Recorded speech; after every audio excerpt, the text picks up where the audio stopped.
আসসালামু আলাইকুম রহমতুল্লাহ। আজ আমার ছাদ বাগানের আরেকটি ভিডিও করছি। সারা দেশের মতো আমার ছাদ বাগানেও রিমাল ঘূর্ণিঝড় বিধ্বস্ত তাণ্ডব চালিয়েছে। অনেক কিছু নষ্ট হয়ে গেছে।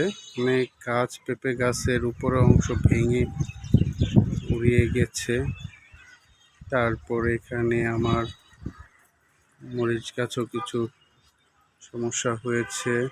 অনেক গাছ ভেঙে গিয়েছিল, পড়ে গিয়েছিল, এগুলি ঠিক করেছি। তারপরে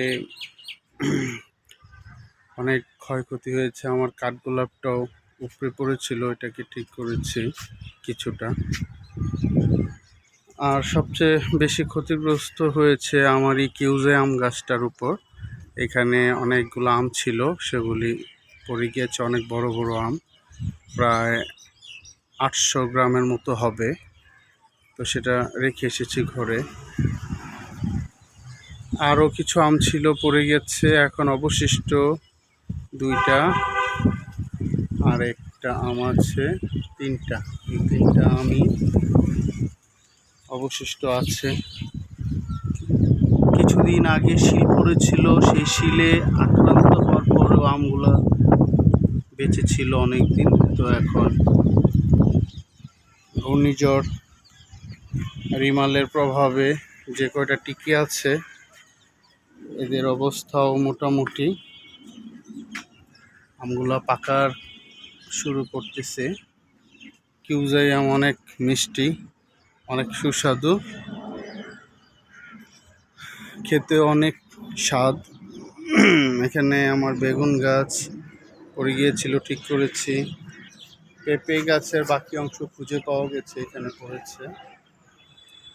তারপরে সাজনা গাছটাও কিছুটা বেঁকে গিয়েছে। টোটালি গাছপালার যে স্বাভাবিক অবস্থা, সেটা অনেকটাই চেঞ্জ হয়ে গেছে। স্বাভাবিক, আল্লাহর অশেষ রহমত, খুব বেশি ক্ষয়ক্ষতি হয়নি, তবে কমও হয়নি। এখানে আমার বরবটি, সিম গাছ একদম শেষ মনে হয়, আল্লাহ ভালো জানেন। দেখা যাক আল্লাহ আবার সেই রিকভারিটা করে দেন কিনা। আল্লাহর রহমত হলে হবে ইনশাল্লাহ। আমার আরেকটা পেঁপে গাছ এদিকে পশ্চিম দিকে বেঁকে গিয়ে পড়ে যাওয়ার মতো অবস্থা। তো এটাকেও ঠিক করতে হবে। এখানেও অনেকগুলো সিম গাছ আক্রান্ত হয়েছে, যেহেতু সিম গাছ নরম কাণ্ডে, সেটা হবে। পেয়ারা গাছ অনেকগুলো ঢাল ভেঙে গিয়েছে, পেয়ারাও অনেক পড়েছে, নিচে অনেক পেয়ারা পড়ে গিয়েছে। যাক, দোয়া করবেন সবাই যেন গাছগুলা আল্লাহ যেন আবার ভালো করে দেন সবগুলা গাছ। আমার করমজা গাছটা উপড়ে গিয়েছিল, এটাকে কিছুটা ঠিক করেছি, আবার ঠিক করতে হবে। মাশাআল্লাহ অনেকগুলো করমজা হয়েছে। করমজা অনেক ভালো লাগে, ডাল দিয়ে ভর্তা করে, আচার করে খেতে।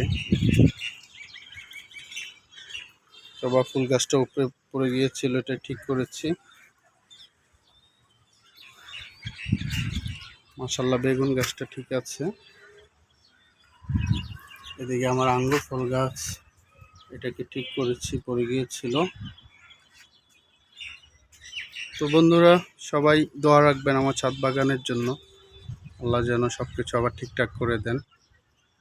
ধন্যবাদ সবাইকে। আসসালামু আলাইকুম।